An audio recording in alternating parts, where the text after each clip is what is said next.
Tonight we have a very special guest with us. He is an esteemed member of the Aquarium's board, as well as the Seafood for the Future Advisory Board. Sam King is a USC alum.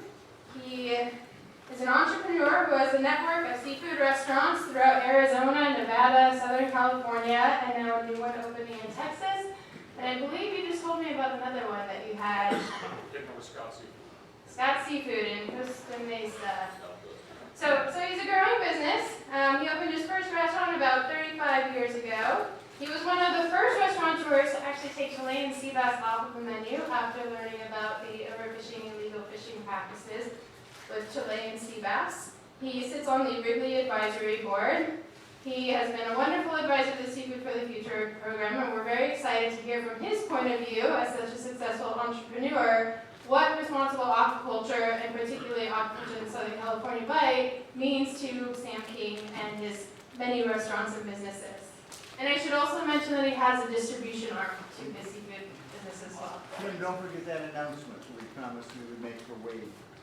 Yes, and I will make that announcement again at the end, but there will be another panel discussion for aquaculture at Cal State Long Beach next Thursday from 5 to 7. I'll give you more information at the end when I review the flyer again. And Sam will be there as well. That's right, yeah.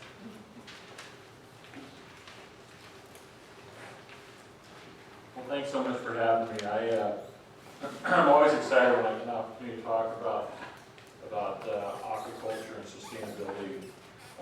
Jerry and I have been at this a very, very long time. I think I've been a member of the board of the Aquarium probably for 11, 12 years. And I've got to say that, I know you guys know all about Jerry. You work with him and you have dealt with him, know how smart and intelligent he is in regards to about everything. But we should be very proud of the work and dedication that he's put forth in making sure that the discussion is balanced, because I think the balance is something that I'm going to talk about today. I'm going to share a little frustration tonight, and give a little bit about that, because this is probably I would say it's probably the 8th exact, almost identical slideshow, 8th time I've done this. Jerry and I have done it together in Boston, the seafood show a couple times, and still today, California has grabbed a defeat from the jaws of victory and has still decided not to embrace aquaculture. So that's how it started. Let me tell you a little about our company. King Seafood Company started in, well, actually I started the business all my life, I guess. My dad came out, an uncle came out from Minnesota in 1945 and started a small coffee shop chain in Southeast Los Angeles. So I grew up in Downey. It was Huntington Park, Southgate. It's a great time, great area to grow up. When we moved into the coffee shop business, grew up as a busboy, working managing vacations. Really, really fortunate that I got a really rich, deep understanding of the business, and wound up really enjoying it. So I followed my dad's footsteps. We sold that company in 1981 to Tiny Nailers, who was a thriving coffee shop chain at the time. You might remember them. And then my cousin and I started our present company called King Seafood Company, where we opened our first restaurant was the 555 in Long Beach. We just signed a new lease. We've been there 31 years. And we just signed another lease for another 20 years. So that means that hopefully the family's going to be in that spot at least 50 years. And actually, we are stronger than ever right now, which is really exciting to say. So we are, and then we opened up, we also have a fish house over on Pine Avenue too. So grew up in the business. 31 years ago, started this company. About 2 years after we opened up 555, we got a location in Santa Monica on Ocean Avenue in Santa Monica Boulevard. And at that time, our mantra was find a great location, see what's missing in that area, and fill the niche. And the seafood was the one niche that we decided to fill. And interesting enough, in doing my discovery, I did not realize how thin the seafood business was in Southern California, where we really didn't have comparable to New Orleans or Seattle or Boston. San Francisco, we really didn't have this culture of grandmothers, passing recipes from generation to generation. It was really very little seafood culture at all. So we had to come up with a way and kind of make our own whimsy seafood restaurant, and which we found as to be a great opportunity, but it required me to do a heck of a lot of research. I had to travel all around the country to learn about seafood. I had to find a lot of different purveyors. Santa Monica Seafood is the big, terrific seafood purveyor in Southern California. I'll never forget talking to the Simeano brothers, his family that owns it. And I said, I want to have 7 or 8 varieties of oysters every day. And they said, well, that's great, because they only brought in the Blue Point. Back then, that was the only oyster. Kumamotos were just starting to come about. And they go, that's great, but who are we going to sell, the other, 10 dozen to? If we sell you 10 dozen, we would buy 20 dozen. And I said, well, that's not really my problem. Please, visit this oyster. So, very proud to say that I think that we definitely were the ones that started the oyster revolution here in SoCal, and developed a program that we're very, very excited and proud of today. So we went on. We opened up our water grill in downtown Los Angeles. Was the next restaurant we opened up. We had actually before that we had what was called Pine Avenue Grill. The fish house was called Pine Avenue Grill before, and then we changed that to Pine Avenue Fish House, and then we changed it again about 5 years later, and we changed it to King's Fish House, and that was approximately 21 years ago. We got the opportunity to have the bar section. The original restaurant was just the front section, and we had the bar section about 21 years ago. So. Over that time, we built, and we now have 11 King's Fish Houses throughout Southern California, and we have one in Henderson, Nevada, and one in Tempe, Arizona. And then our other side of our business is called King Signature Group, where I mentioned we have the 555. We have a restaurant in the Gaslamp area of San Diego called Little Nicky's, which is another prime steakhouse, and we use a lot like the 555 menu. We got an opportunity to put together an RFP for a place, 1,200 square foot place on the pier in Santa Monica, and just by a whim, we decided to fill it out. We decided to get a burger place, it'd be a great place to go there. And it was the greatest, probably single decision in the history of our company. This is like 2009. I mean, just when things were just tanking, our sales dropped $15–16 million from 08 to 09. What the hell are we going to do? And we found this location, and today, out of 1,200 feet, we'll do almost $3.3 million. It is nuts how crazy and how successful we've been there. So anybody here with a Shake Shack? Which is finally coming to, I think it's coming to WeHo. It's going to be their first location here in SoCal. But it's a lot like that. We serve a great burger, great custard shakes, and it's been incredibly successful. And it really kind of saved us a little in regards to. We opened up very busy, but people don't talk about seafood yet, burger place. Really help cares, as long as it helps, we don't care.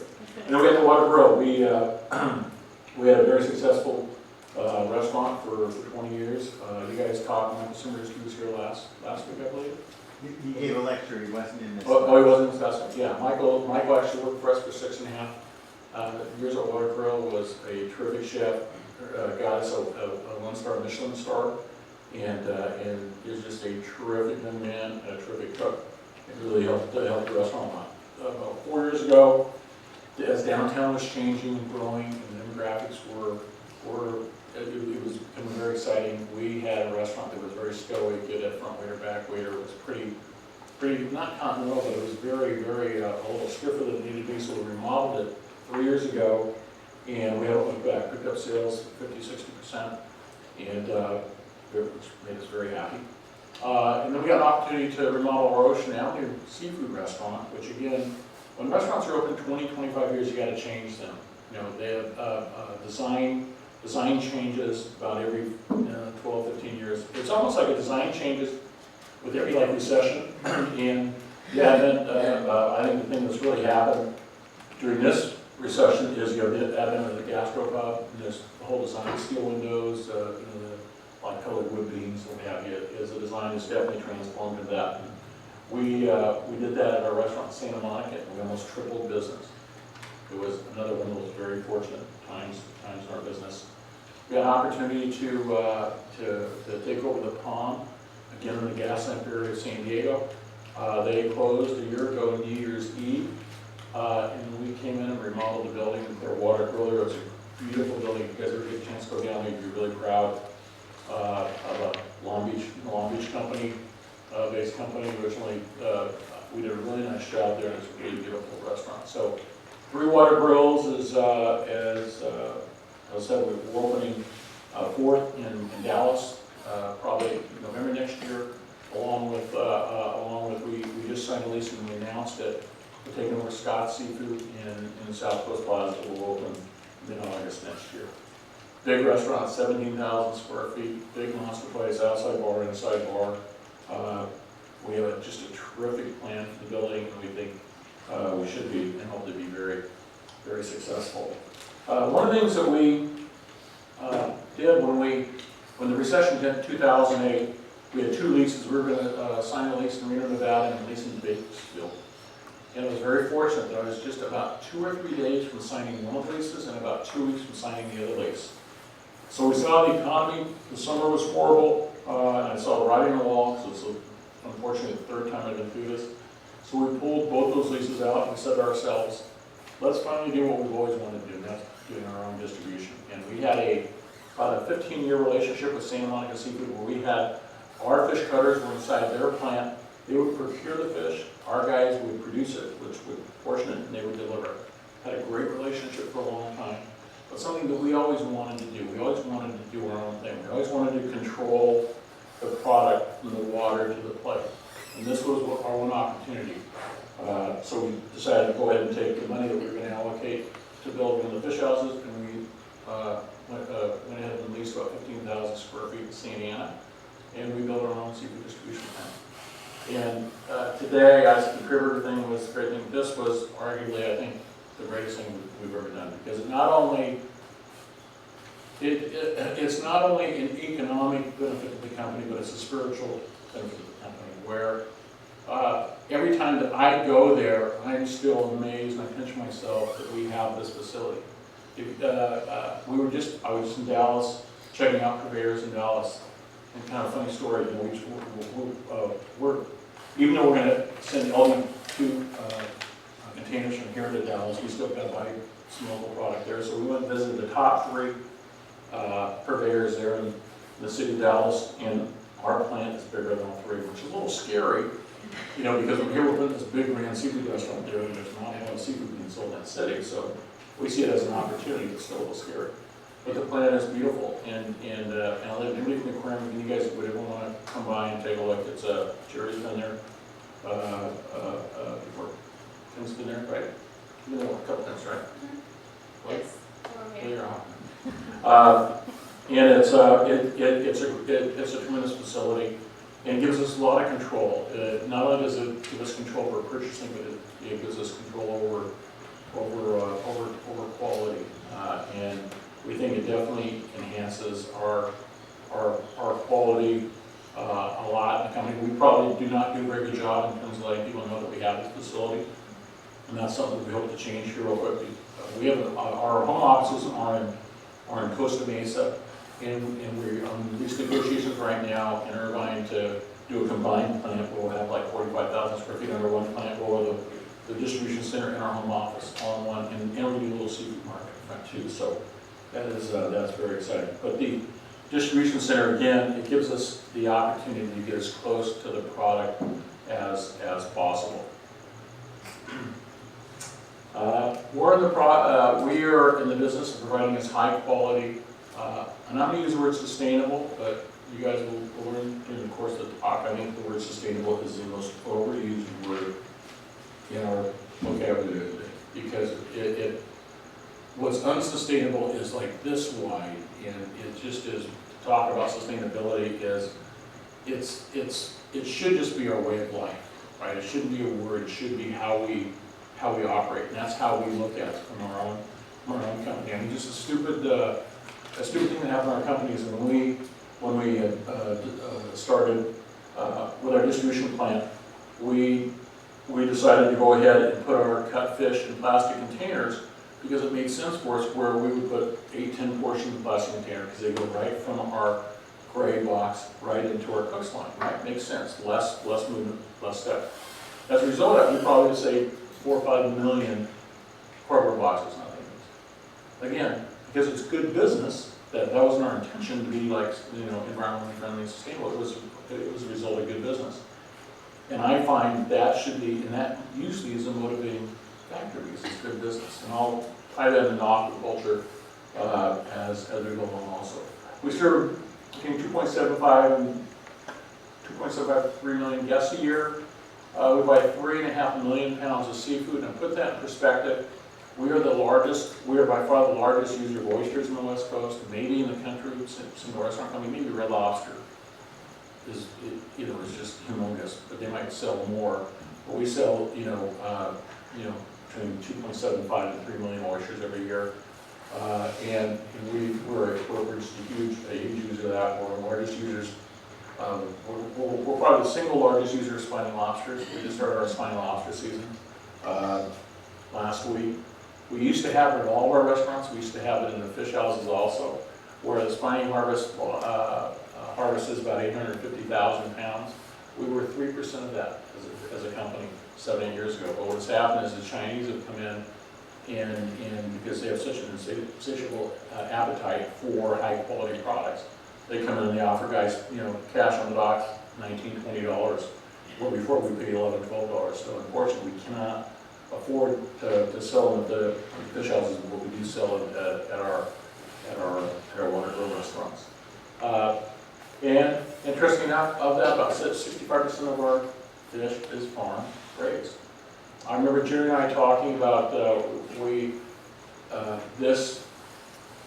Sustainable Seafood Forum is an offshoot of a group that we started, about 12 years ago, and it all started with talking about farm salmon and how farm salmon was thought as being the bastard child of farm fish, and yet what you find out is that just like any industrial process, it was really bad in the beginning, and yet has become better and better and better and better. Albeit it might not be perfect, but thank God we have farm salmon, because the 3.5–4 billion pounds of farm salmon, if we didn't have it, we would be pillaging our oceans and taking that for the farm salmon. I think definitely helps degrade those using any of the wild caught stuff.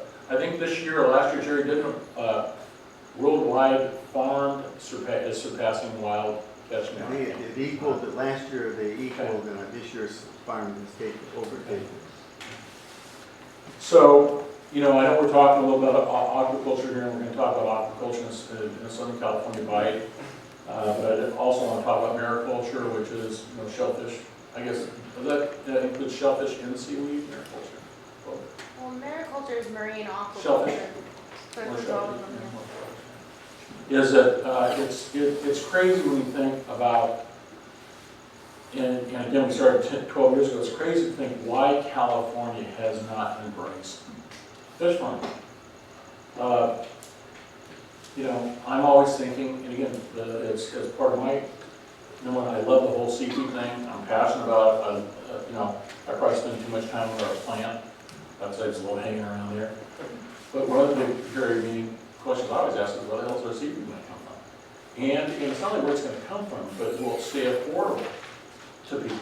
I mean, there's a lot of seafood out there, but some of them it's crazy expensive. I just told you about the spiny lobsters. I mean, we paid $18.50 last week, $20 this week, and by the end of the season, it'll be $28 a pound. That's how crazy it's got, and it was half that 70 years ago. So, from my perspective, I'm concerned about where the hell the seafood is going to come from. Where we get, who's going to provide the seafood for our restaurants to serve and for all of us to be able to enjoy. This is I put this together real quick. I want to give you guys an idea of what's happening with prices. Last one halibut, 2010 price was $10.50. Today we're in the $18, $19 range. Of course, the season I think just ended, or is ending this week. Tuna, even farm salmon. I mean, look at tilapia. I mean, I was shocked. The tilapia has just gone up and up and up and up.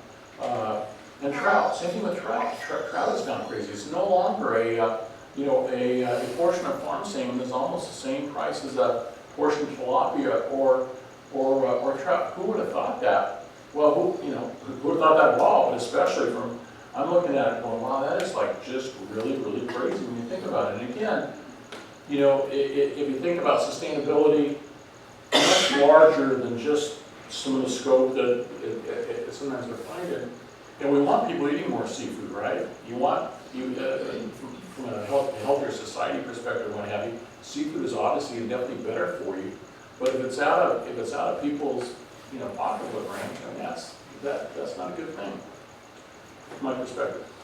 Here's an example menu of water grill. This is a menu that we would serve today. As you can see, we spent 6 months a year doing the wild salmon thing. We had actually the Columbia River was prolific this year. We have all the rivers. We've probably got 8 or 9 different rivers representing our menu this time of year. Right now we're serving the Faroe Islands, which is a part of Denmark, I believe. And it's not. I think Monterey only qualifies one salmon farm. This is an outstanding salmon farm, and I would stand by it. Very high-end salmon farm. We have Ecuadorian white shrimp, Pinco black mussels, Peruvian-based scallops, European sea bass, Lutomir, Greek black raised in Greece. And obviously, all of our oysters are farm-raised, right? All of our vegetables are farm-raised. So anytime you need a side or salad, guess what? They're raised on farms. Well, you got to think that way, right? It is raised on farms. It's controlled. There are farmers out there. In the wild, we got George's Bank cod, sablefish, black cod, mai, swordfish. As you can see, we've got a very wide variety of. We're at the very end of the spot prawns. I don't think I have the spiny lobsters down here because it's last week. But exciting. We actually had last red king crab, and we also served the water grills live king crab from Barents Sea. You talk about a cool product. Those are really cool products. We talk about tasty product. They're unbelievably tasty. Tomorrow or on Saturday, for about 2 weeks out of the year, it's called, I'll think of the name of the cove, where we're actually going to be serving fresh steamed king crab. It's only available for about 10, 12 days.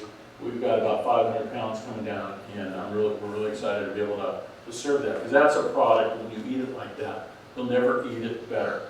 It just is a terrific product. It's king crab is a very well managed fishery in Alaska, and this product is the best of that. And this is actually the first time we're going to have it, so we're going to have it starting on Saturday night. And actually, go what was finding lobster. So this is our menu today. We handle. That's another thing that our distribution allows us to have is a breadth of menu like this. And I venture to say, because I've not seen it yet, where this is the largest seafood menu that you'll see in the country. I've yet to see anybody. Now, it'd be absolutely great if somebody did it, but it's very hard to do. And our distribution center and our purchasing capabilities allow us to be able to have a menu like this. And we want to have a menu like this in Dallas, Texas. There's probably 10 items on here that nobody else in the state of Texas will have. I mean, in the restaurant business, that's unheard of, to be able to actually have products on your menu that nobody else has, especially food products. Well, I hope it's going to work, but yeah, we're going to have probably 90-95% of these products. So this is an example of our menu, water grill menu. Our King's Fish House menu, as you can see, a lot more farm products. We've got the Washington State salmon, rainbow trout.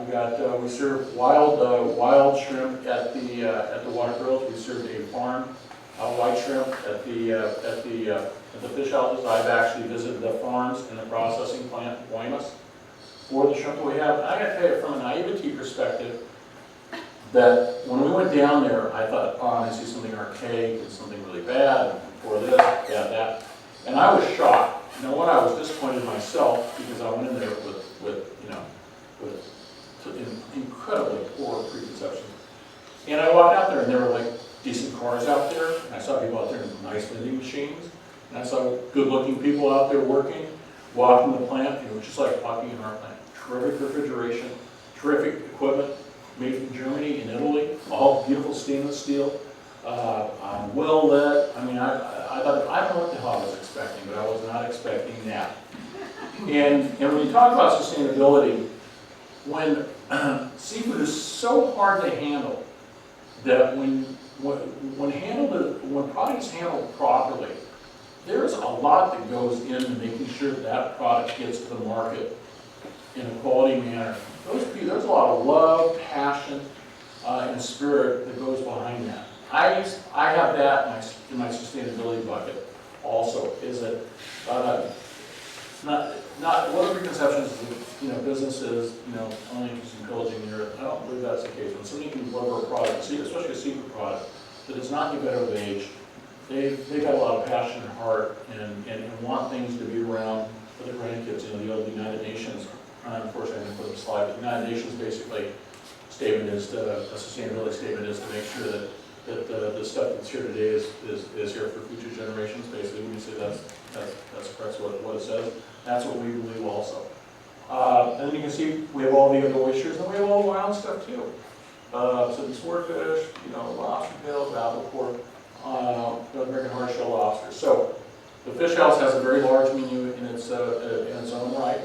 Not as large and not as vast as the water grill menu, but still large and vast in its own right. And as you guys can see, we gotta always figure out where these products are going to come from. So we're out there as cheerleaders, wanting these farmers or potential farmers to be out there and doing great work. All right, why not? And I'm changing the wording around because so often for like 12 years we've always asked the question, why aquaculture? I'm going to pose a question to you guys. Why not aquaculture? Right? This is from Environmental Performance Index. Yale University did this, and this is a list. It's an all-in-one list, and it's not perfect, but still Yale did it, and it actually was a reasonably important report. We're number 33 out of our environmental index, and ahead of us is Australia, Spain, Sweden, Norway, United Kingdom, Denmark, Iceland. All huge aquaculture, huge countries that have deep, rich aquaculture in their economic models and business models. So here I stand up here extremely frustrated and asking myself, why not aquaculture? All these countries who are at least as environmentally sensitive as we are embracing it and kicking ass with it. Now I don't have Germany up here. You know what the Germans do? The Germans sell all these guys equipment. All the aquaculture equipment. There's not a lot of water on there. They're selling all the equipment. They're the business guys who are selling them the equipment. But you talk about every one of these countries embrace aquaculture. It's part of their university systems. It's part of it just is part of their society. And it's just very frustrating to see the United States down there. And as I'm sure you guys have heard, seafood is our second biggest trade deficit behind oil. Like $8-9 billion is our trade deficit in seafood. And it really does not need to be. It's very frustrating that we have that. It's very frustrating that we've not embraced aquaculture more strongly than we have. If all of these countries can do it, why the hell aren't we doing it? That's just a question I ask. Why aren't we doing it? And especially here in Southern California, where you've got the whole working waterfront in San Pedro and Long Beach, you're talking about potentially great paying jobs, great economic jobs, really terrific science. There's so much. The California grown product. How cool! I don't know about you guys, but I'm very proud whenever I see the California grown thing. It's a very cool thing, the dairy thing, the almond thing. Just think we could have like California grown seafood. We should be having that. And by not having it, it's just like stupid. And I'll tell you what's stupid about it. I am buying product from every one of these countries. I will be able to buy product from every one of these countries probably for the rest of my life. So it's not impeding me from being able to, or my company from being able to have the product. What's frustrating about it is that the opportunity is there for us as a country, or us as a state, to excel and be the best. And yet we do not embrace it. And it's unfortunate that one of the reasons why we started the first forum with Jerry is that there were two gals who controlled the dialogue on aquaculture, and it was everything bad, horrible, don't do it. And then finally, we started our forum, and 3 of our founding members were actually original members on the first Monterey Bay card. They were, was it Pierce, Stickney, and was Kathy on there too? Mary Constance Pierce, Rob Stickney, and maybe Kathy Bohan had it on there also. And they actually left because they were so frustrated because 2 of the guys, they said, hey, we were some hippies from the 70s, and what we want to do is we want to feed the people. And they thought, man, let's farm raise fish, we can feed people. I mean, what's cooler than that? And yet they found that the politics, there was too much politics involved in the Monterey Bay card. And that they decided they couldn't do it anymore. And that's really, really unfortunate. But the dialogue has been controlled so much from that political bent that we got together and we started the forum. And Kim is carrying the torch today where, again, where we got to talk about aquaculture, but more in the framing of why not do aquaculture. If these other countries can do it. Let's talk about Mexico for a minute. Mexico, probably about 3.5 years ago, 4 years ago, started a most prolific oyster industry. I'm telling you, great quality oysters, reasonably priced. They allow us to be able to price oysters in a very reasonable price range. I mean, oysters are a very important part of what we do. And I think we probably have about as aggressive pricing as anybody around on oysters. And they got just a prolific oyster industry. And I know next week you guys are going to talk, Don Kent's going to be here next week. Don Kent is trying to do he's working on a very large, with white sea bass and the yellowtail fishery down Real Paws. Smart guys, Scripps guys, terrific smart marine biologists. And yet they got to go down there to do their work. And that's just, I find that just very frustrating. And I ask, why not aquaculture here? There just is no reason that it should be here. I'm actually heading to Magnolia Bay next weekend. We're going down where there's a couple guys that are farming Kumamoto oysters down there. That he tells me that he will be able to grow Kumamoto oysters. Anybody here like Kumamoto oysters? I mean, terrific little nut-like oysters. He said that he could grow them twice as fast and twice as big. The same cost that we're paying right now, say Washington State oysters from Taylor. And I'm really excited about seeing that. We're going to go down and see it on next weekend. Well, what's interesting is that we got a sample of blue shrimp from down there. And the way these families catch this blue shrimp is they go out in pongas and they throw the nets out and they get the shrimp and they have a little cooperative setup. Because when I heard about how they were doing it, it sounded incredible. It sounded, again, this naivety I think sometimes we have that they're maybe not as sophisticated or as cultured or this or that. But yet they're down there like providing, out there catching this product and providing this great product for us because a lot of that product comes up here that we don't even recognize. But Mexico is embracing aquaculture and they have a robust marine biology university thing going on down there also. Robust. I mean, here on the West Coast, we got University of Washington, we got Oregon State University, we got SC, we got UCLA, Stanford. We have this tremendous framework to be able to set up to really make this, to try it, to go out there and experiment. Again, all these other countries are doing this. They're far way ahead of us, and they're adding billions of dollars to their, and these are smaller countries, very important dollars to their economy. And yet here we sit, we don't have anything. We're not doing anything in regards to this. It's always no, you can't, no, you can't. Very frustrating. And we all know that there's going to be an increasing demand of seafood, right? But where is it going to come from? Well, it's going to come from other places.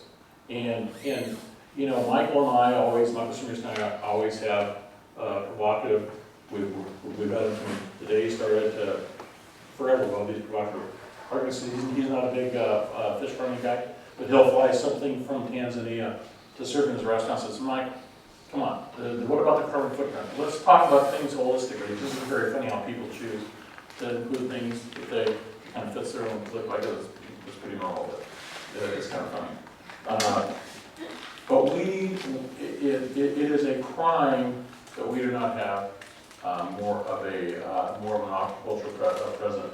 At least to try it, at least to be the leader in the world. We should be the leader in the world in fish farming, oyster farming. Even Jerry knows very well some oyster farmers down in Carlsbad Aqua Farms. And they unfortunately have had some issues with the waters. The waters down there have been higher by 20 degrees the last like 4 or 5 weeks. Very frustrated. They've not been able to harvest any oysters because the water's been too warm. From my perspective, I say, Tom, that's really good because that means your oysters are getting larger, which our customers, our guests like a lot better. He'll sell them, he just won't sell them as quickly. But that's really it. I mean, you got Hog Island up north, we got a mussel farm with Bernard Friedman in Santa Barbara. But that's really it. We got, I think there's like 1,000 miles of potential coastline in the state of California. We actually have, there's a guy, oh gosh, I know his name from SC, Dennis, the oyster guy, I'll think of his name, but he has through satellite imaging, he's able to pick great places to. Dale Keeper, yeah, thanks, Dale Keeper. Where he's able to like pick great places for aquaculture. We, believe it or not, have the absolute richest, best coastline in the world for aquaculture. And yet we don't even like talk about it. We can't get to first base. And that is very frustrating. This is also something that these guys throw a precautionary principle, right? Let's go ahead and let's put something out there that's going to stop the discussion right away. And we wouldn't have anything cool if there was a precautionary principle. It just is very frustrating. The reason why I put this up here is because I don't know what everybody's been here is politically in the room. But I will tell you that embracing aquaculture is a great thing for everybody. It is I'm only talking about doing it in the right way. I think we can lead the pack, lead the world in it. And we need to eliminate all these impediments that our politicians, whether it be the Coastal Commission or what have you, throw in front of us. It's something that we should take a look at. Again, all those countries that are embracing it, they are at least as environmentally and sustainably sensitive as we are. They're embracing it. Why the hell aren't we embracing it? Very, very good question. So, I thought I'd open it up for questions also, if anybody had any questions about it. All right, just have a question. I used to work at a restaurant and dealt with a lot of customers asking about where the product came from. And we did have some farm-raised options and also some wild-caught stuff. But in our menu, it would say farm-raised, and people would automatically go back to the farms where dirt is, and it's like dirty.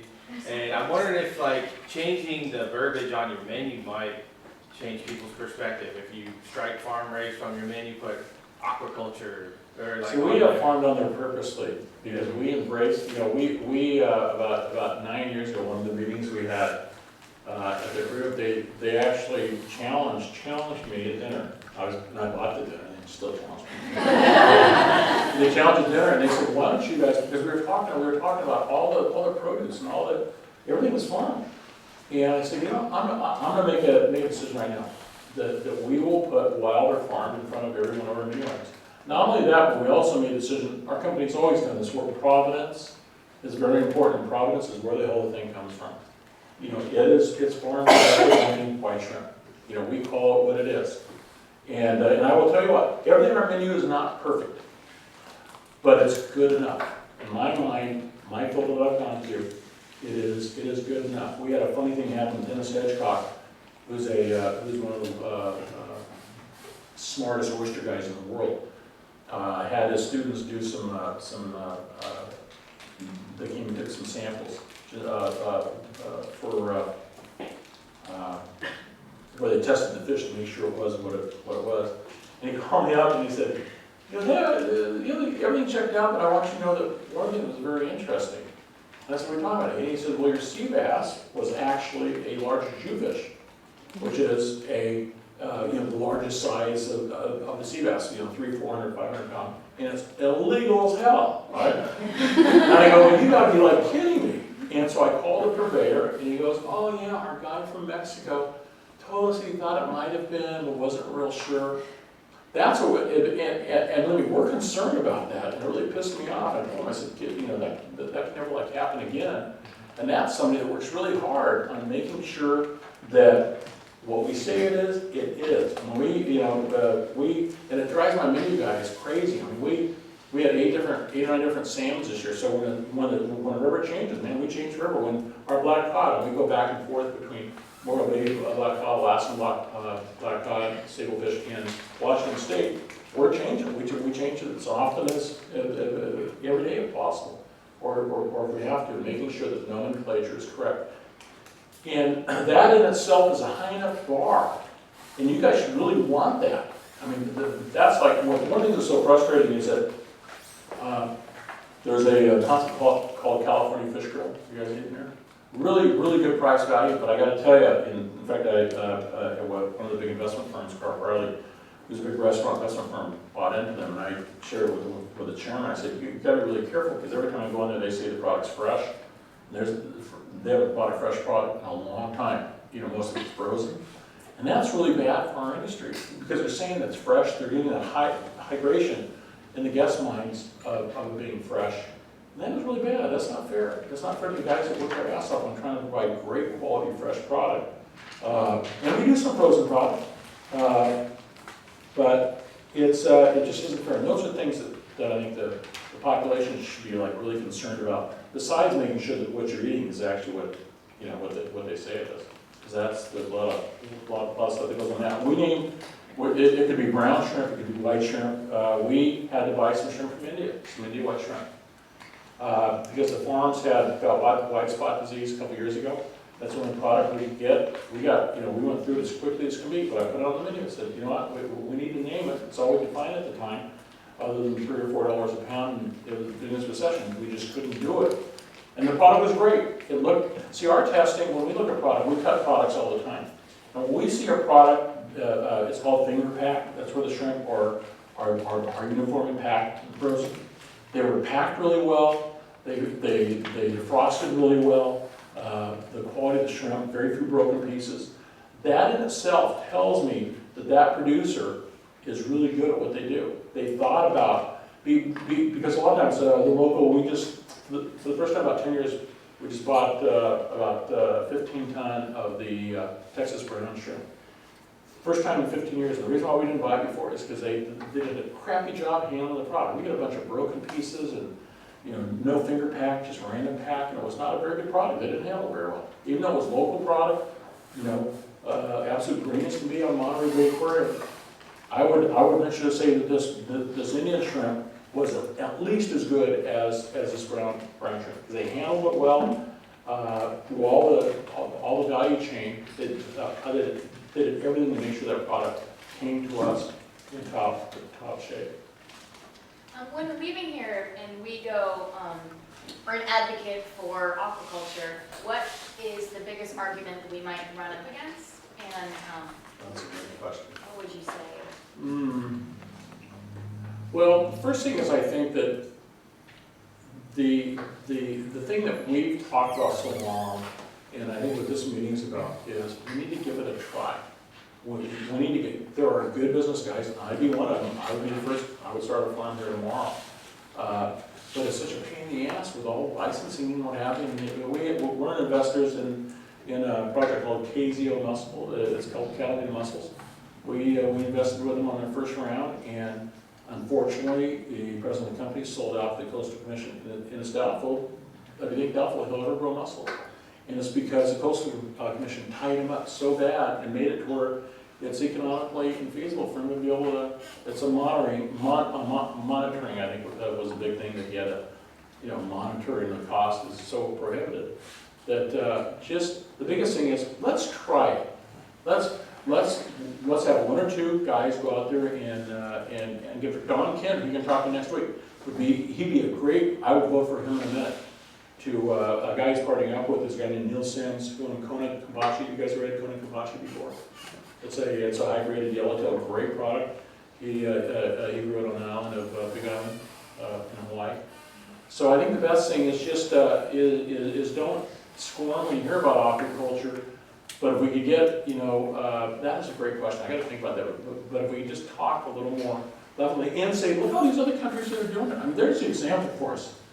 France, Italy, and Italy's not it, but Italy's part of Ireland, Great Britain. Australia, I mean, all those, Canada, I don't even think, was Canada even up there? I might have forgotten. Canada up there. All companies with great environmental records and sustainability records. I mean, believe it or not, the Czech Republic was like one of the top ones up there, and I forgot to put them in there too. But it's like, if they can do it, why the hell aren't we doing it? What happens so often is that we think it's unfortunate, sometimes we think we're better than, but we're not. I show you we're not better than. We're 33, we're 33rd. Are we concerned that it will disrupt current ecosystems? Like, We need to take that into consideration, for sure. That's got to be one of the considering factors, absolutely. But there are so many, I believe, personally, there's so many places we could do it where we're not. But that's definitely something we'd have to look at, for sure. And we'd have to look at. And then again, I think all these countries look at that stuff. You know, they make sure that there's not too much crap underneath the pen and all the things that happen. I mean, it's crazy. I know Kim doesn't like me to use this as a reference, but I'll use it anyways. Think about salmon, right? Farm salmon. What's feed conversion? 3 to 4 pounds per pound of fish raised. The fish in, fish out is about 3, yes. The Yeah, FCR is about 1.5. And what they say, wild salmon, how much? 10 to 1.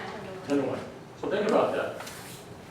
Yeah, it's like, it might take 2 or 3 pounds to get 1 pound of farm salmon. But a wild guy's out there running around, he's eating everything in sight, and it takes 10, well, I was a little higher than that. Is it 10 to 1? I think it's Yeah. possible. Okay, is that what it is? Okay. But it's still a lot higher. I mean, think about that. And that was one of the pillars of their argument, saying, oh my God, the white, well, only 1 pound of this takes 3 pounds of that. Well, there are good answers to that. But if people aren't interested, we need to get more people interested in it. That's one of the things we need to do. And that's the fight that we can win. Yes, in the back. Sam, let me just, you'll hear a whole litany of objections, and I mean, disturbing ecosystems is one. The feed probably is the one you hear most often. Probiotics is one that's big. But again, these are all bogus arguments. If you look at the amount of fish meal that we have gotten from the ocean, it hasn't changed over the last 30 years.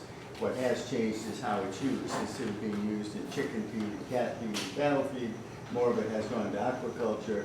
But scientists in California have turned carnivore fish into omnivores so that half their diet is made up of plants. More soy and stuff. And when you think about disturbing ecosystems, there's a very important article that came out in Science in January that has shown that one of the greatest impacts on ecosystems is our overfishing and our destructive fishing. And we're destroying habitat by trawling, but we're taking so many fish out of the system that they are no longer able to play the roles they play in ecosystems. And for example, the biggest threat to coral reefs right now is not climate change, it's not warming, it's not ocean acidification, it's that we're fishing out the herbivorous fish that used to eat the algae off the coral reefs, and now the coral reefs are smothering to death. And this wild capture fishery, it's a wonderful way of life, and we don't want to lose it. Sure. But they can't meet the demand. These are the last large-scale hunter-gatherers on the planet. We don't go out and hunt mammoths with a bow and arrow or and so we have to supplement it with responsible aquaculture. In California, I agree with Sam, California ought to set the example. But when we say, why not aquaculture? Why not aquaculture in Southern California? First of all, it's against the law to raise finfish in state waters. There's what's called a programmatic environmental review that was started 12 years ago, and it states in California law that until this process is completed, it is illegal to lease any land to fish farmers within state waters. I just got put on a committee in California because at the meeting, the Secretary of Natural Resources said that I made the statement that I could take 2 scientists, 2 regulators, and a chimpanzee and complete the PIR in a long weekend.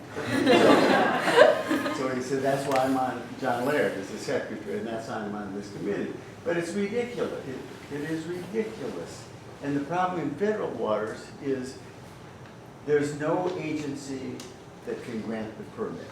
you have to go to NOAA, to the Army Corps of Engineers, to the Coast Guard, to the even to the Navy, and it's a tough process. And most people who go into this don't have deep pockets, and the state process has been, don't give a yes, don't give a no, just drag it out long enough and it'll go away. You know, a little anecdotal thing, we signed a lease in Texas, and we did a PR, we sent out a PR statement, and the gal from the Dallas Morning Star called me, and she actually happened to be the editor of the LA Times magazine for about five years prior. And we were talking, and she said, do you realize that you can't serve, you can only serve Virginia oysters here? I said, you gotta be kidding me, I had no idea that was the case in the state of Texas. And what I come to find out is that because California, we'd have to put a poster the size of this, or would say you might die if you ate a Aquatic or what's called a Gulf oyster, that they retaliated and said, well, we're just not going to allow any Gigas or any Sycamores, Kumamotos, or any other type of oyster other than Virginicas, and Apalachicola is a Virginica. And that's how stupid things are sometimes. They're just dumb. What did I hear that old story? It's like, gotta be kidding me. See, one of the proposals that we had made, that Sam was involved in, was create an offshore enterprise zone. Pick the best site. Use the best science to pick the site. And if you want to come along and you want to lease some land to do some farming, you have to post a bond, you get a lease, and you're held to very high standards. If you don't meet those standards that would be verified by monitoring, we keep your money and throw you out. If you do meet them, though, you extend the lease in time and maybe in space. So you have all the protections that you can have, and this could become a significant industry. And we've got great native products too. I mean, the California white sea bass, we can't sell enough of it. And it's tremendous about the rock scallop, there's a blue hemp scallop, purple scallop is another great product. It'd be a great thing to be able to raise. I mean, there's so many products that are from Southern California that we could raise right off. I'm not talking about any non-native. I'm talking about just native stuff that's natural around here. There's so much we could do, but it's because, as Jerry said, every obstacle in the world is put in front of you. And from my perspective, I can already buy it.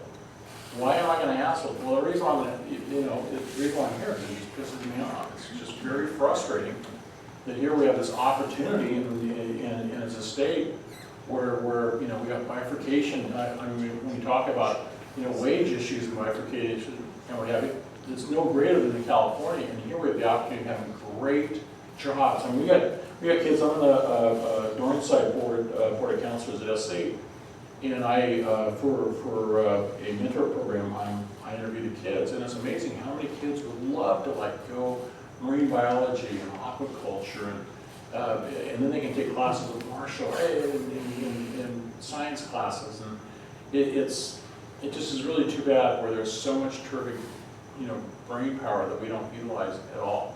And the passion can be put towards that rather than some other things. Okay, one more question, and then we'll take a break. Have you at all teamed up with any state legislators to work with them so that they could write policy where it's able for you to farm in the state waters if these seem to be the obstacles, and since the Coastal Commission is an obstacle? Okay, this is an absolute true story. I've been up to Sacramento probably half a dozen times talking to guys, and I've been told in my face that if I vote anti-environment or anti-labor, I lose my seat. 5 to 7. I'm telling you, and it's unfortunate, but that's how strong the anti-guys are. They don't even want it brought up. They're afraid that it's brought up, and all of a sudden, if somebody does it and is able to do it sustainably in a manner that can be reproduced, that's scary as can be to them. Scary as can be. It's really too bad. But I would do that in a minute if I thought that would work. I would do that in a minute. I mean, we had Admiral Lottberg at what was it, 6-7 years ago, who was head of NOAA about at the 505, and we talked about we need more people like him who are advocates of of aquaculture, you know, countrywide. And there, we have some places in the East Coast, up in you know, Maryland, there's some stuff going on, Maine, some stuff going on. Washington, you know, Washington State has a great oyster farming and clam farming and gooey duck farming and a lot of great stuff, salmon farming. That's going on. We have some great examples that we can use. I mean, you know, spiny lobsters. I mean, $20 a pound. You can imagine we could find some way to be able to Dennis Hedgecock and his team could find some way to be able to for us to be able to farm something like a spiny lobster. That would just be great. We have some great products here that we should be taking a look at. Just sad that we are not. Before Kim cuts us off, I want to add, you know, seafood very clearly is the most environmentally responsible source of animal protein. There is no question about that. And yet, right now, as I mentioned before, we're maxed out on what we can capture from wild harvest without really destroying the populations of wild fish. And we're at 7.3 billion people now, on our way to 10 billion by the end of this century. And when you look at the model of farming, right now, our agricultural farming, we use 40% of the ice-free land surface, and we use 70% of the water. If you project forward, you can't use the same model of agriculture to grow enough food on land to feed people. Whether we like it or not, we're going to have to turn to the 71% of the earth that's covered with water, and that some of us have devoted our life to protecting. But the ocean now, 71%, and it delivers something like 2 or 3% of the total food consumed by all humans combined. These farms don't take that much shrimp. No. In fact, we made the calculation, this state leads in marine protected areas, and something we're all very proud of. You can take one of those an area the size of one of those marine protected areas, just one, and we have 50 in Southern California. Put it away from them, and in an area that large, you could have $1 billion a year aquaculture industry. The total value of all of our wild capture fisheries in Southern California last year was $8 million. 8 million versus $1 billion. We don't want to lose that 8 million because those guys that go out and make their living, that's a romantic part of our culture. We don't want to lose it. But there's so much potential. Yeah, for sure. The other piece that I think that may even bring more urgency to this is it's my understanding that China generates about 85% of the imported fish worldwide is originally sourced in China. And as their economy is changing and their demographics are changing and their dietary preferences are changing, I've seen some studies that indicate that they will be exporting less and less of their product, consuming more and more in-house, which is going to only exacerbate the shortages around most of the world, particularly in the United States. Any high-end fish, you know, chili bass, halibut, spiny, those kinds of things, they're going to what they call stations, blasting king crab, paying cash.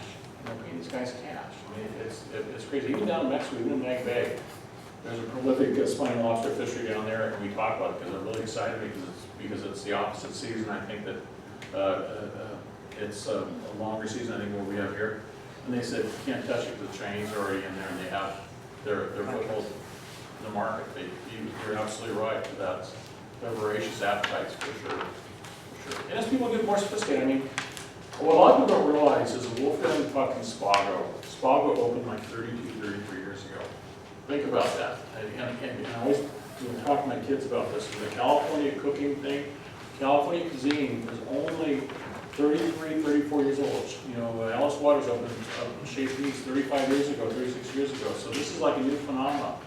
So as my kids are raised eating sushi, and probably a lot of people here eat sushi, more and more people, you know, are gonna have appetites for seafood. And I believe our consumption will just continually to go up as the population grows.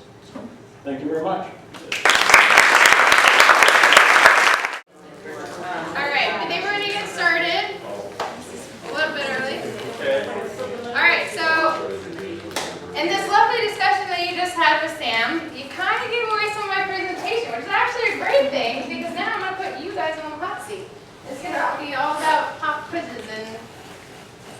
fun stuff. So my name is Thompson. I'm the program manager for our Seafood for the Future program here at the Aquarium of the Pacific. And we work with a network of restaurateurs, businesses like Sam King, who work with fishers, who work with aquaculture producers, with scientists, to promote healthy and responsible seafood choices. So one of the things that I want to start off with, before I even get started with my slides, I want to know, and Sam kind of touched upon some of this, and he actually opened this up very nicely. When you think of sustainable seafood, what are the things you think about? What variables define what is a sustainable seafood item? What would somebody look for if they're looking for a sustainable seafood item?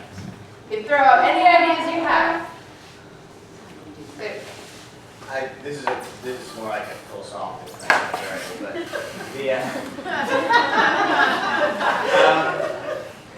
to me, the sustainable means that we could, in principle, do this forever.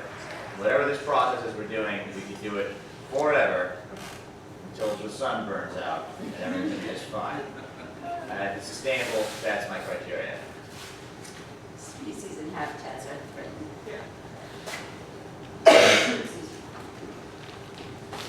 I still want to eat it. It still tastes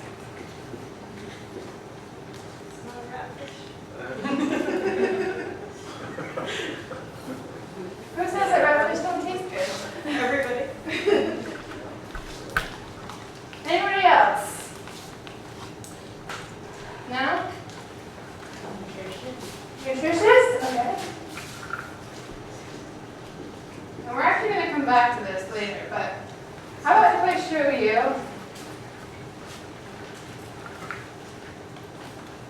this? This is a net pen salmon farm, infamously red. And these are closed containment salmon farm.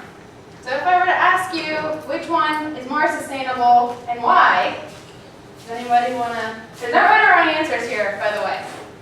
Yes. I'm going to say the net pen oven. Really? Yes.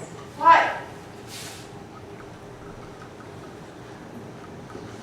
You've got less transportation issues. You've got disposal issues with the closed containment. You are creating an artificial habitat that is probably going to cause a lot of issues down the road as far as how do you get the water in, how do you get the water out, how do you get the waste out, how do you keep the fish populations healthy. Are you talking about the closed containment? Yeah. Oxygenation, all of those are going to create issues with the closed system that an open system is going to be able to hopefully build into their pens. She's cheating. She has an Aquarium logo. That's what I was going to say. I would sell that too. Yeah, I would say that for somebody who has a deep understanding of really what's necessary to produce these two different things, the one on the top looks more sustainable. But for somebody who doesn't really know, I think that the sort of sterile-looking environment place on the bottom looks a little bit more sustainable. It definitely is a sexier picture than the one on the top. Looks like a James Bond film or something. It reminds me more of like a factory setting where most of your other food will come from or be produced. So that's why you would think that it would be more sustainable, but definitely not. Less stress with fish, happy fish, Yeah, but tasty fish. If you're going to bring up factory farming, I mean, that's something we know is not sustainable and not Yeah. good.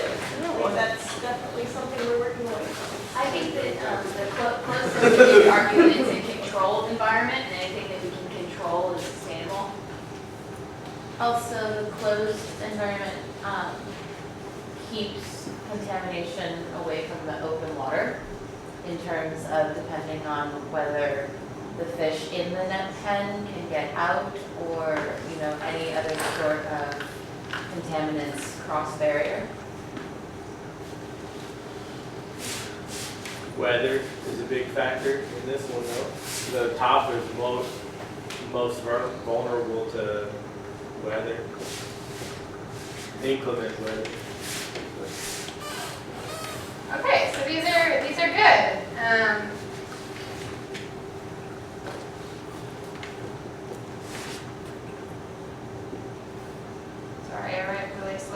Not that that really matters, but basically this was just kind of get the brain flowing, and you guys seem to already have a good handle on this. I'm going to say you cheated because you paid attention in the first class of the SAM. So, why seafood? Why does the aquarium care about seafood? Why do we invest the resources into seafood? I'm going to turn this on you because these answers have already been given to you tonight, and they've also been given to you by Mike and Paul. Top human impacts. What are the 2 human activities that have the biggest impact on our planet? Agriculture and, I know you knew this one. oh, Energy. yeah, production of energy. All right, food and energy. What's the biggest thing that we have on the planet? And more than half of the ice-free surface on Earth has been modified by humans, and most of that for agricultural purposes. Now, pop quiz. How much of our water resources go to food production? Jerry said it tonight, and great. You guys all get a gold star.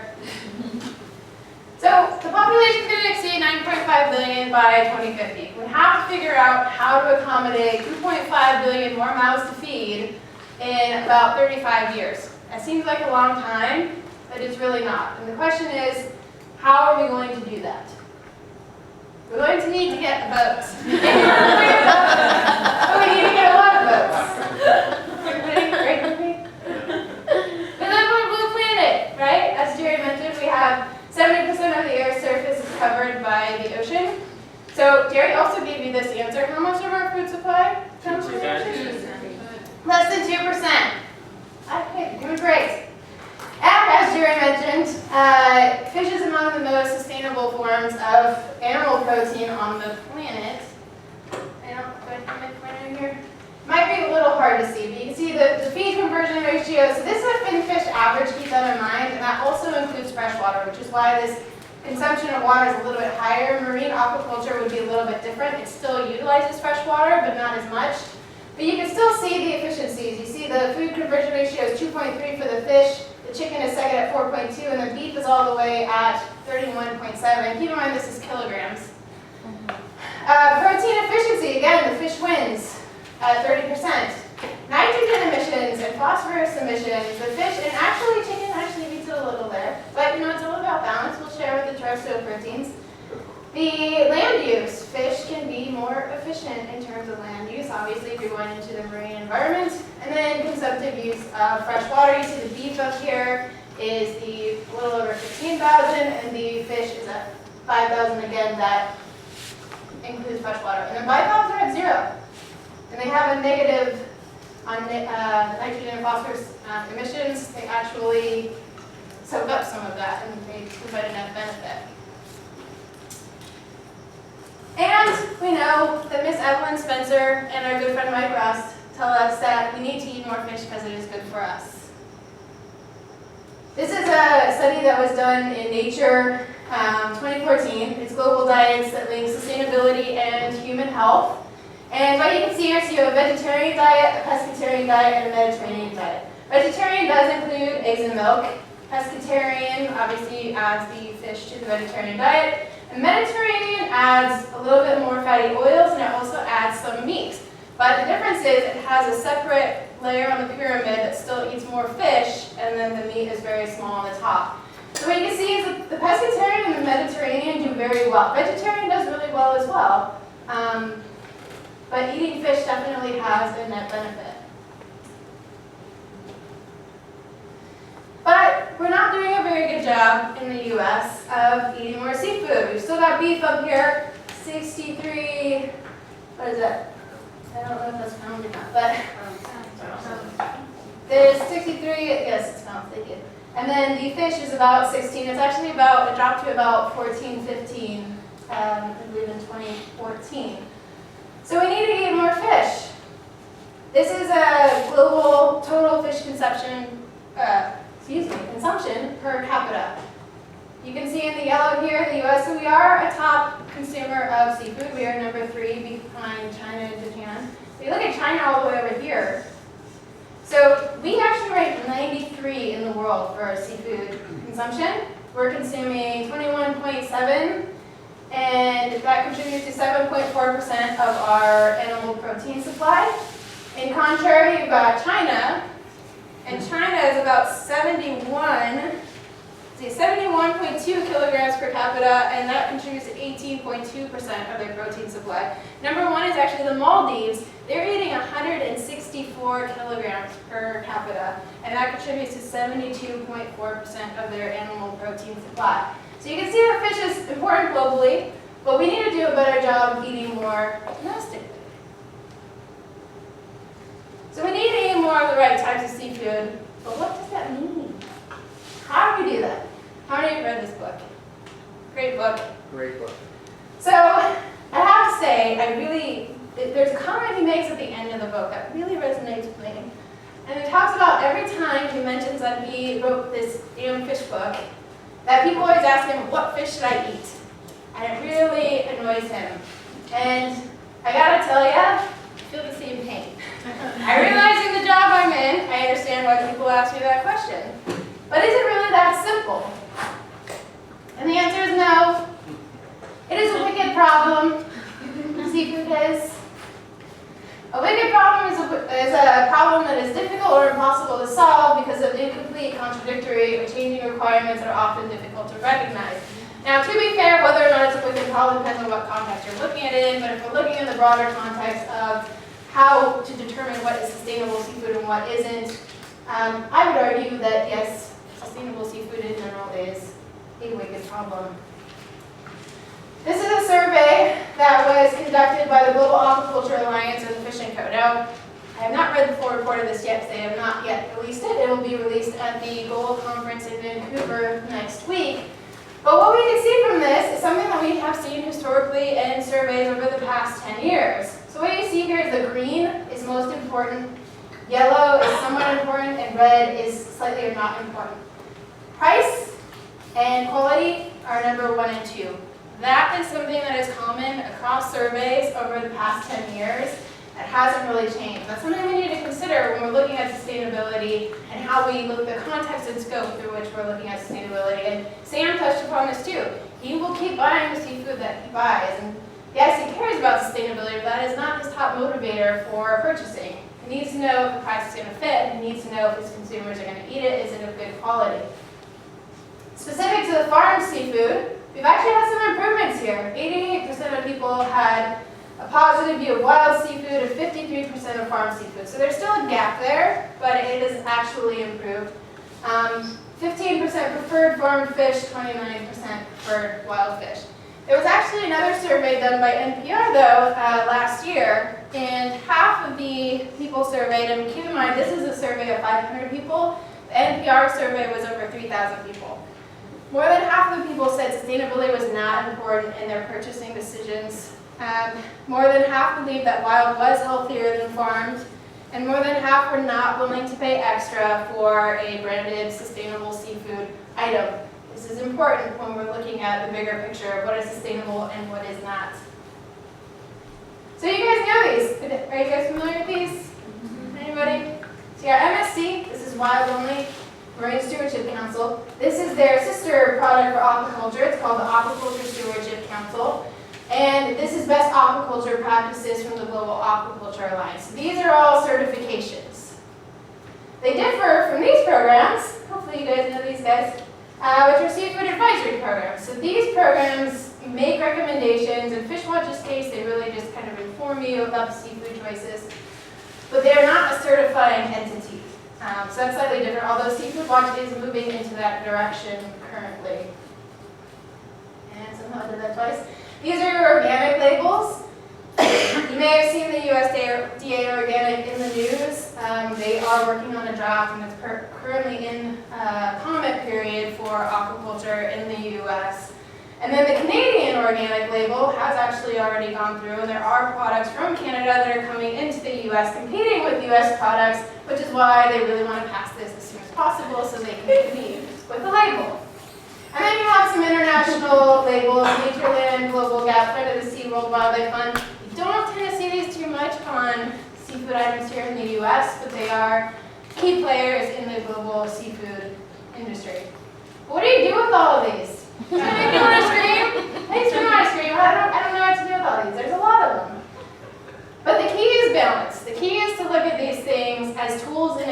toolbox. Every one of these has a slightly different version of sustainability. And that's not necessarily right or wrong. It's just that sustainability is a very big and broad topic, and there's no possible way for any one entity to fully grasp all of the things that go into it. So let's go back to our farm salmon friend, arguably the dark underlord of the seafood world. So you guys actually hit on a lot of key things that a lot of people wouldn't. So you guys kind of thought outside of the box and looked at other things. So you have socioeconomics, you have context. It's a lot more than just looking at the immediate impacts around farm, right? And we know with farm salmon, there's a high demand for it. As I mentioned to you, sustainability is not a top priority for everyone who's buying seafood. They will continue to buy farm salmon. So the question is, can we support those farm salmon farmers who are doing it the right way, rather than continually pushing back on them? So again, context. If we step back, we look at it from a food perspective, we've got, again, the same edible yield. The salmon is doing really well compared to the pig, the chicken, and the lamb. You have carbon emissions. Who would have thunk? A lot less than these guys. The chicken kind of beats it a little bit. I gotta say, the chicken is giving salmon a run for its money. But keep in mind, this is salmon, and there are other bivalves and shellfish that are going to be less than that. But still very efficient. So again, when we're looking at these, you guys kind of jumped the gun there because you kind of had the idea. So the question is, which is sustainable? And a lot of times people associate this with red, they associate this with green. But the answer is it's not really that simple. Both of these could be a very positive and beneficial product for the marketplace, for the environment. But both of them also have their downsides. The closed containment actually is significantly higher in global warming potential. So you see those numbers? That's a big jump. And then the production, that's it. So there's benefits to both. I have no doubt that closed containment will one day improve. They will have the technologies to reduce the global warming potential and the other impacts that it has, but it is never going to be the major player in the market. Net pens will always play a significant role. It's kind of like Luke Skywalker. So public perception is important. I know that you guys were kind of getting into the what can you do, and it's really important that we educate people that sustainability is, first of all, more than a black and white description. It's more than eat this, not that. We need to educate people that there is a market out there demanding seafood. We need to eat more of the right types of seafood, and it's going to take a bigger discussion. It's going to take all of us thinking outside of the box and thinking in different contexts. We actually just had a workshop here at the aquarium. One of the biggest findings was that perceptions, both public and regulatory agency, question the development of an offshore marine aquaculture industry. These perceptions are often based on misinformation, based on outdated information that is limited in scope and context. Scope and context is very important. Balance is the key. We need more well-managed wild capture fisheries and environmentally responsible aquaculture. So again, the things you can do, if you really want to come out of here with something to do, and people always ask me for this, and keep in mind this is just a very general overview. Buy U.S. seafood when you can find it. Try something new. Be adventurous. Shrimp, tuna, and salmon are the primary seafood items we consume. There are a lot of really great local products and even farm products that are out there. Look for certified seafood products. If you're really scared and you really want to know that that farm is absolutely certified, I did share with you some of those great certifications, some of those other programs. They are there. They can provide you an eat this, not that. And if that's what you're comfortable with, by all means, you should support them. They're great programs. And support businesses working with seafood advisory programs and working toward a sustainable future. So businesses like King Seafood, Sam is doing a really great job of trying to source responsibly. If you look at today's water grill menu, that is actually more impressive than you know. To see that many local items and to have that transparency and to know exactly where it's coming from is rare. So you need to support those businesses. Thank you.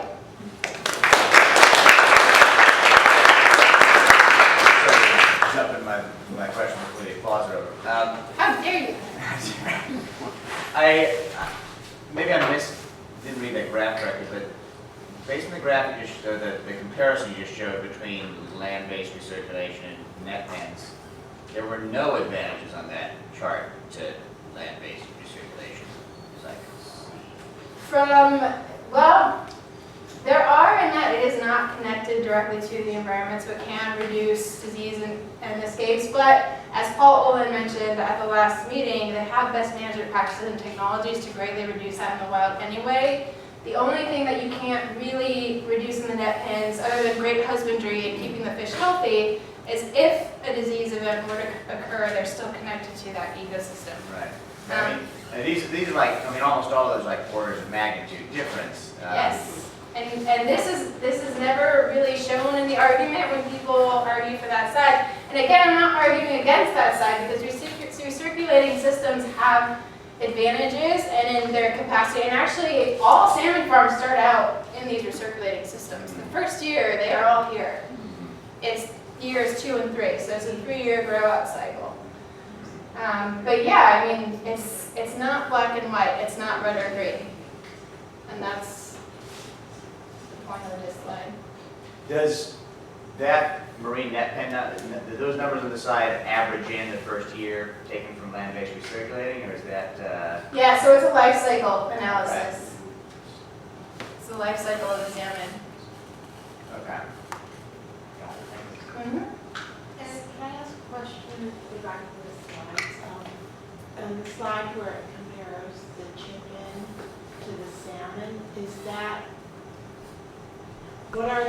what's the volume on that comparison? Because I'm thinking there's more chickens being consumed than there is salmon. Well, so this is ratio of total body weight.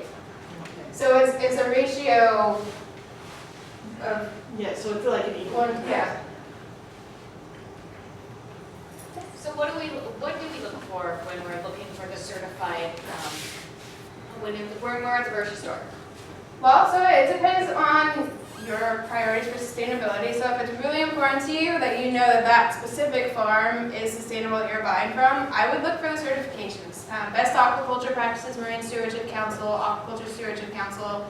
Places like Target and Walmart, they have procurement policies that are now requiring those labels, or Monterey Bay Aquarium green or yellow, to bring it in. So you should be able to find those labels. But the caveat to that is to understand that certifications, less than 5% of total farms worldwide are certified right now, and less than 20% of our wild capture fisheries are certified. So there's a whole range of seafood out there that's still responsible, but it doesn't have the logo. But as long as you understand that and use it as part of a toolkit, then I think that's the best way to do it. Sure. Anybody else? Okay, so Derek and I have a fun treat for you. So as I mentioned, perception is very important. So at the aquarium, we are trying really hard to educate the public on responsible aquaculture and why we need more aquaculture in the Southern California Bight. So we're working on an interactive map right now. You guys are going to be the very first to preview this, and please keep in mind it's in very rough draft form. But Derek and Keith are doing an amazing job of putting this together. But what we want you guys to do today, based on what you're learning and the questions that you have, is to let us know, based on what we already have here, which you can see is very limited, what information do you want to know? What would be beneficial for you for this type of app that will be available online where you can go and learn more about aquaculture here in the US and in Southern California? So what's going to happen is you're going to see this map, and Derek's pulling it up. So you've got hog island oysters right here. We are going to put information about the specific farm. So generally, are they using lines? Are they using the oyster baskets? Are they using a net pen? These guys wouldn't because they're doing shellfish. Are they inshore? Are they offshore? So to give the general information, and then we'll have short clips of videos that will touch upon some of the specifics of that farm. So for example, Hog Island Oyster is investing in research for ocean acidification, which could greatly impact their business. So that may be a clip that we would choose for this particular site. But we want to know what you guys want to know and how you would benefit from this type of tool, and how this could be something that you could share with your friends who want to learn more about aquaculture and why we need it. I want to know who's doing CV, who's doing mollusks, and if fish are, if they are, since it sounds like we're not doing anything fish, what is out there, the different types of aquaculture. I'm a slow writer, but yes. I'm one of the feed conversion, and because that is a primary argument that's thrown out against certain farming, and carbon footprint, or carbon nitrogen, like the whole cycle. But if we provided feed conversion, so we'd have to provide context to that as well, right?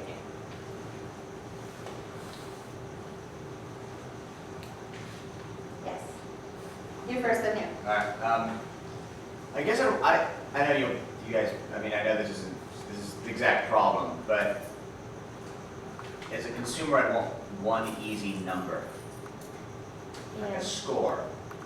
Because the moment I'm talking to somebody who says, "Well, is this sustainable?" I go, "Well, it's complicated because you have to consider whether it's pole caught or net caught, and then going into was it caught in this bay or that bay, and all these different things, and feed conversion ratios." I've completely lost that person. We need like a Rotten Tomatoes of aquaculture. That's why the Monterey Bay program has become so popular, because it's green, yellow, red. Yeah, Simple. it's easy to just. Well, simpler. It's still not simple because you still have to know whether what you're eating is been caught this way, that way, this way, or that way. But it's a simpler way of deciding what is and isn't. Right, and that is an important tool, and it's already out there. So Right. our job is to provide more of that scope and context, and to get people to think about it a different way. So you have Monterey Bay, so if you want to use that as a tool because you feel more confident in that, then that's absolutely what people should do. But we're trying to get people to look at it from a bigger context. As Sam mentioned, we need to look at sustainability more as a lifestyle. Right. I would want to know if I was like at home looking at this, then I would want to know where I could go to get it. So if I could like favorite it, or me, a lot of times when I'm doing this, I'm actually standing there in the grocery store looking at what I've got, and then I'm kind of researching, I guess, what I've got on my phone. And so I guess kind of making it, if there's a way to make it, mobile friendly, so where maybe like a Rotten Tomatoes, if there are reviews or something. In the grocery store, standing in front of everything, what do I do? Maybe I would go here to say, these are my choices of at least different brands. Which brand should I choose of these? Okay. I was thinking I'd like to know the years that they've been operating and the impact of their operations on the environment, the result of what's going on from their presence. And I should mention too, so NOAA just put out a map, it's a story map, and it is of all the research that they've been doing on aquaculture in the US. So that could answer some of those questions that you have, what they've been doing. Total size of the pen or enclosures, or size of the farm, and also their total production every year.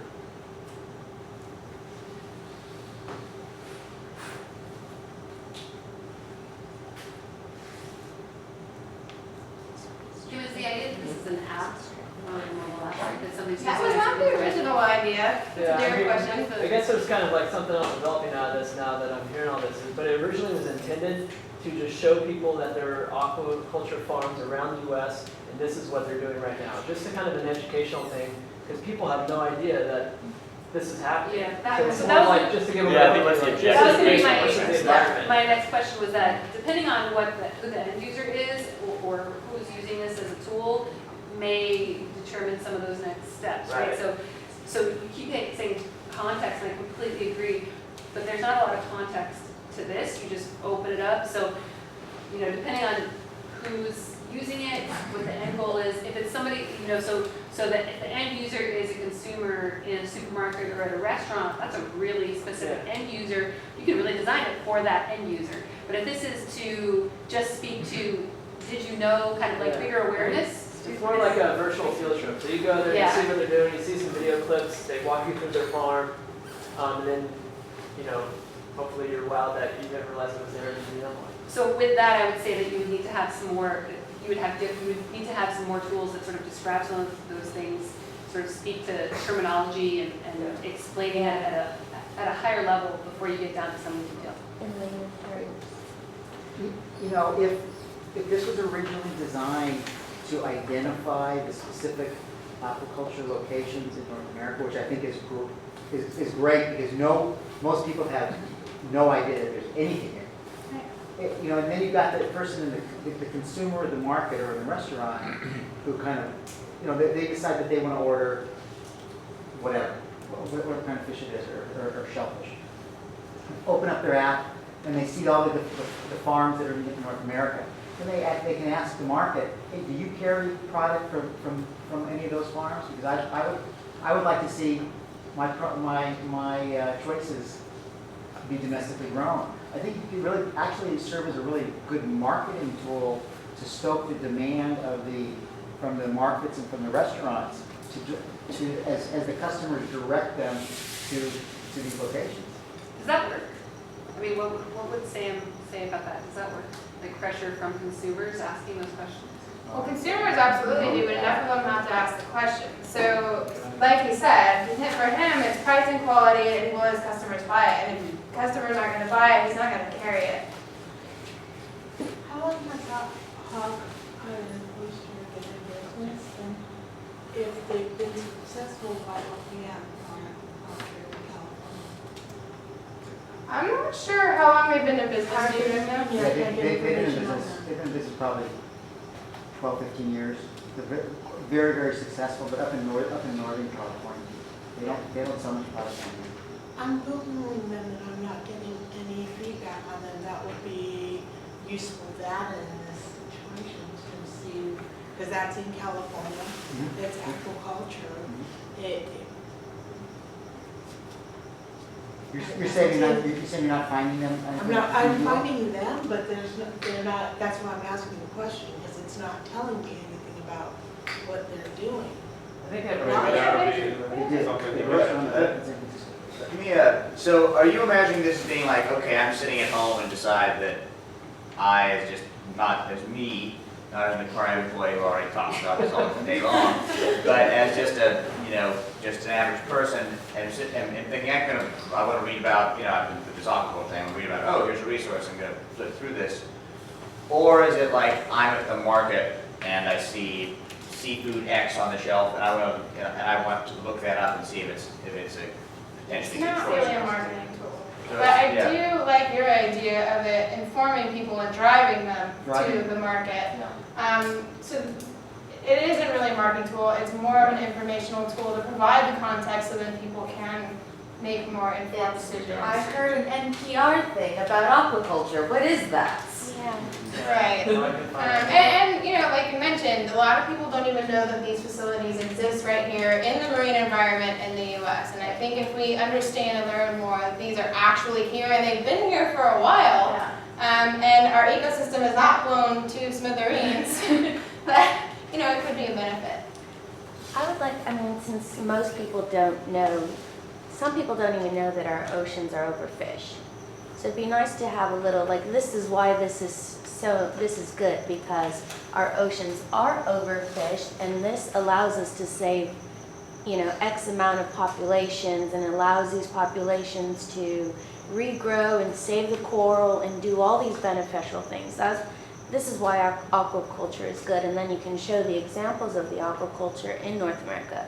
Because I think we forget, everyone in this room is very aware of what's going on, but that's in this room, it's not outside of the room. And I think this would be beneficial in layman terms for the average person that does not have this type of education.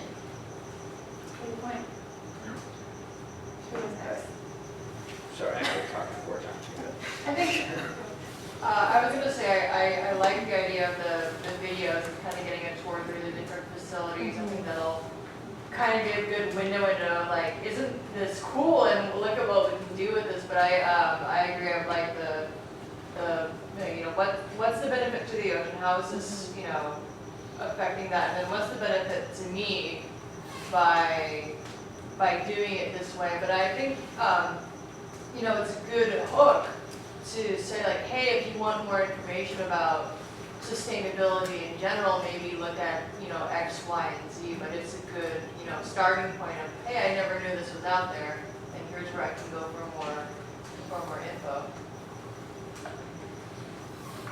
I would really like to see pictures under the water of what's going on, because I'm trying to get this. yeah, I don't know about Not every the farm has possibilities that. of doing that, but it seems like, you know, we see a lot of pictures that are kind of this style where you see the people, which is very good to see, you know, connect those faces, but to show that, hey, this is clean.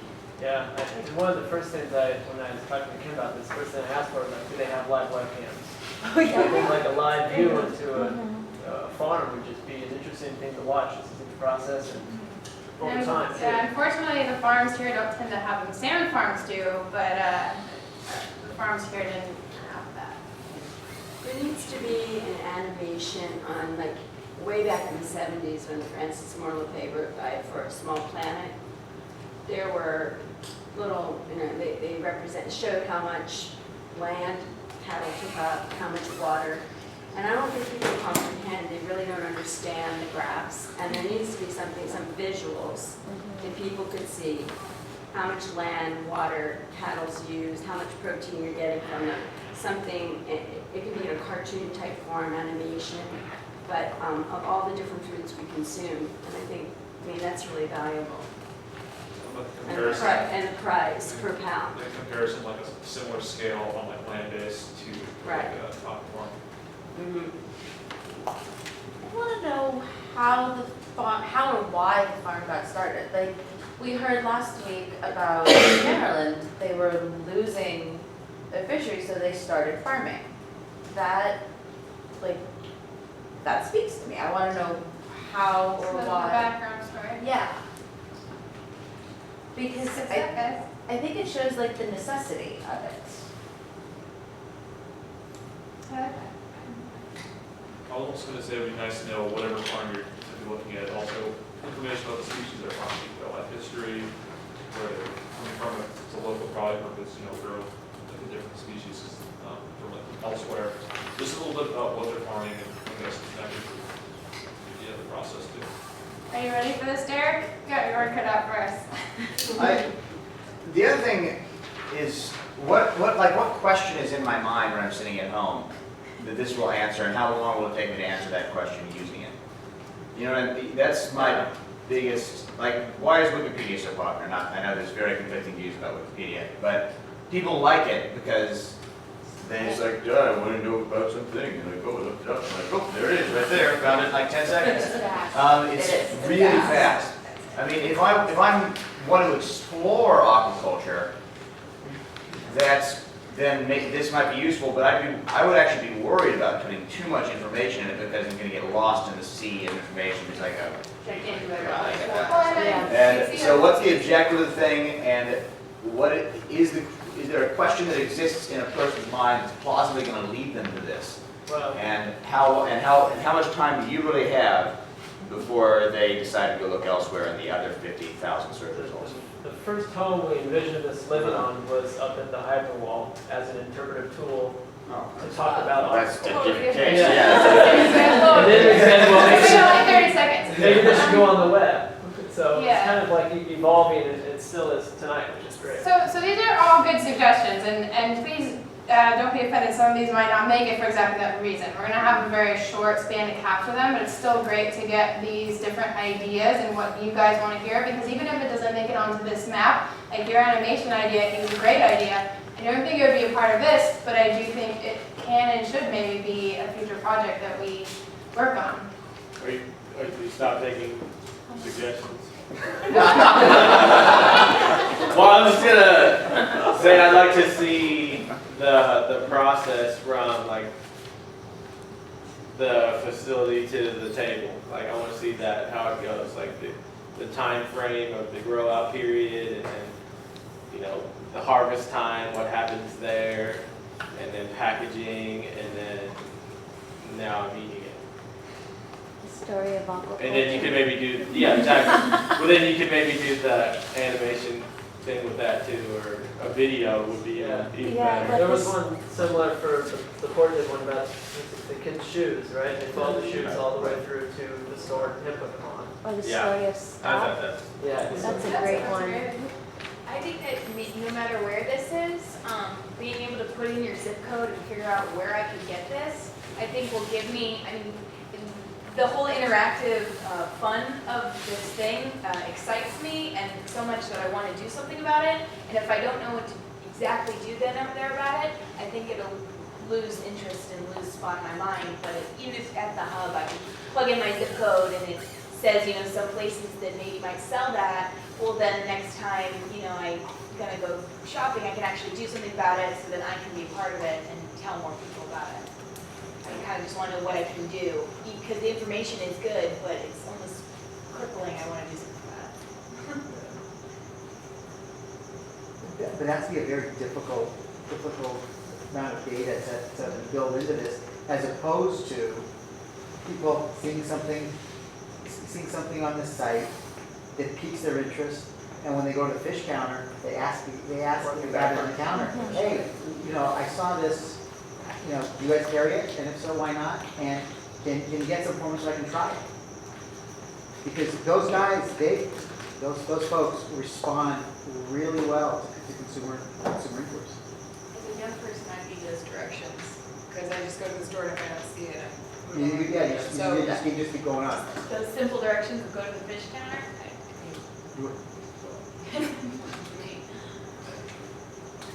Since there is a limited amount of information that you can present in this format, it'd be nice if there was like a section where you had links to more information, like if they wanted to know more about the specific type of fish that these people are farming, or the seafood in general, or the aquaculture method that they're using. Since you can't put all that in the same place, you know, in this one place, it'd be cool if there were links to go off and learn more about that. And they could decide if they wanted to learn that at that time or save it for a future time. It's a good idea. Yeah, this is going to be a very short time that we have this audience captive, but I still like all of these ideas, and you guys are giving me a lot of great ideas for other things in the future. You guys got your work cut out for you. Yeah. Speaking of links, maybe you could add a link to how to prepare that particular seafood that you're buying. Not everybody's a good cook.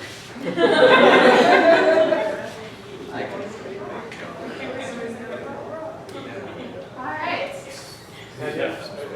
Are we done with this part? Can I add Yes. one more thing? So another piece, and I'll only take a couple minutes, that we've played around with, and I don't know how many people have heard of virtual reality, and it's coming next year supposedly. A lot of products are launching, so you'll hear a lot about it. And there's also, Google has created a kit called Google Cardboard, where it's a virtual reality for your cell phone. You just put it in this little cardboard case, and you can download an app and see different products. And it's like $15 for the cardboard thing. Well, so the higher end ones are being targeted towards the gamers, so like your Xboxes and PlayStations, and they're all getting into it. And this one actually is Mattel. If you remember the old Viewmaster, this is their new Viewmaster. So they took the Google Cardboard kit and integrated it into a product that they sell for $30, and you just pop in your phone, and after the class I'll just leave this and people can look at it. But we've created a little app with a aquaculture pod, so you can kind of like be in the environment, look around. So it's just something we're trying to play around with and kind of make it fun and different and give people a perspective that they may not be able to get. So that's just another little piece. What's that? Where's the pod? It's digital, so we created it. It's modeled off a real one, but it's not live. These guys are very talented. So, They will put your ideas into very creative and fun platforms. So the idea is to, we can't, have these in the aquarium with everyone doing it, but to give the content out there so they can download it, play with it, and make it fun and educational. That's my little piece. So where do they download that? Like if you bought that, is that on the web already? Yeah, so we haven't made this Right. out as an app It's yet. not We're available still yet. playing with it. But the Mattel one is just came out. It's like $30. It's available at Target and Walmart. And they have an app that comes with it in different packs you can download and check stuff out. Any final suggestions, comments? All right, well, thank you very much for joining us for the Sunday hour. One more announcement to make, and I touched upon this earlier, so there will be no Aquatic Academy next Thursday. However, there is a panel on sustainable aquaculture, if you just can't get enough of it, at Cal State Long Beach on Thursday from 5 to 7. It will feature Sam King, who you heard today, Diane Wyndham, the Regional Aquaculture Coordinator for NOAA Fisheries, Mara Hart from the Future of Fish, Don Kent, who you will also see here in a couple weeks from now, and the moderator will be Professor Martin Wade and Christine Whitcraft. So thank you so much, and we will see you in a few weeks.